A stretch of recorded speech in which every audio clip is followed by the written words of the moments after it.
So in this video, we'll talk about things dissolving. And so if you take sodium chloride and you dump it in water, you can see that, well, you can't see any color, but it's dissolving. How can I tell? Well, they've got a sensor here that lets me measure the molarity. So right now, there are 2.81 moles of sodium chloride per liter. Now, really, that's 2.81 moles of sodium ions, because in here, when it dissolves, you get sodium ions and chloride ions separated by the water, and the water holds them apart. If I go back to and add some more salt, oops, wrong one.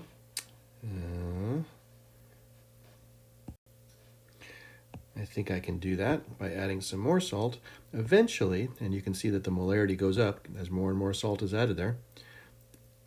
Turns out you can dissolve a lot of salt, but then eventually it says it's saturated. So what does this mean?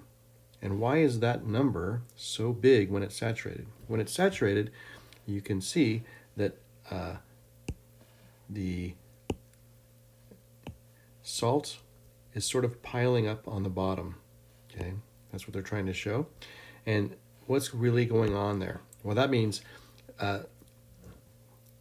water has to hold the ions apart, but these ions, it appears water's not holding apart. And that's not entirely true. Some of these are dissolving and turning into sodium ions and chloride ions. And some of these, actually up here, when it gets too concentrated, will stick back together. So you get this place where when it's saturated, it's just saying that for this much water, and you can't get higher than 6.150 moles per liter with sodium chloride, because the rate at which it's dissolving and the rate at which it's sticking back together is now the same. Now that's really a lot of that's very concentrated, so we would say, oh, that's very soluble.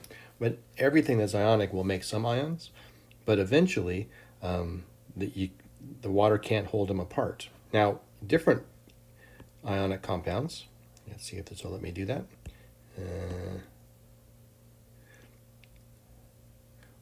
For example, if I had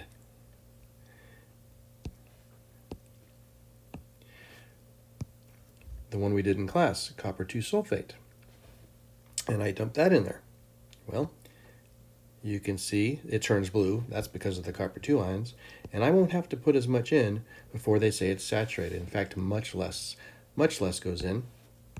But when it's saturated, these ones at the bottom are dissolving into copper 2 ions and sulfate ions just as fast as the ones that were up here, giving it the blue color, and the anion are sticking back together.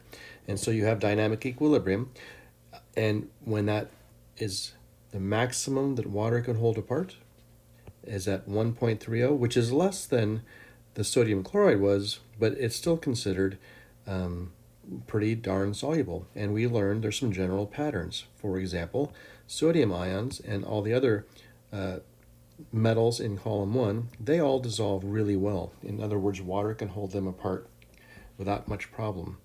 Also, sulfate ions, water seems to hold apart. If I had different ions, for example, let's see what they got here as a choice. Dichromate. Let's see if that'll dissolve. So let me get some room here. So here's me adding potassium dichromate, and wow, only 0.5 moles per liter before it's saturated. Now it's interesting because when potassium dichromate dissolves, you actually get twice as many potassium ions as you do chromate ion or dichromate ions, 207, because there's a 2-to-1 ratio in the stoichiometry. So when we say it's 0.510 moles per liter, it's a little misleading because they're saying it's 0.510 moles of potassium dichromate per liter. But really, you could do this and say, well, every mole of potassium dichromate creates 2 moles of potassium ions. Let's get rid of that sulfate ion from before. Oops, let's see here. Okay. And that would be the number, so it'd be twice as many potassium ions. And I could have done the same thing by saying each mole of potassium dichromate would have been 1 mole of dichromate ion. And so that's going to be important later when we do the math. But the main point is each ionic compound will dissolve some ions, but they don't all dissolve the same. So dichromates normally are pretty insoluble, but potassium's in column 1, and so potassium dichromate will dissolve to an extent. If the maximum concentration that you can get before it's saturated, actually before this equilibrium happens, is less than 0.01 moles per liter, usually we say, well, that's not enough ions to matter, and we call it insoluble. But in reality, there's always some ions up there, just there's so few that we can kind of ignore it and assume that if there's a stoichiometry situation, all of the ions will stick together. So that's another example of dynamic equilibrium with saturated ionic solutions.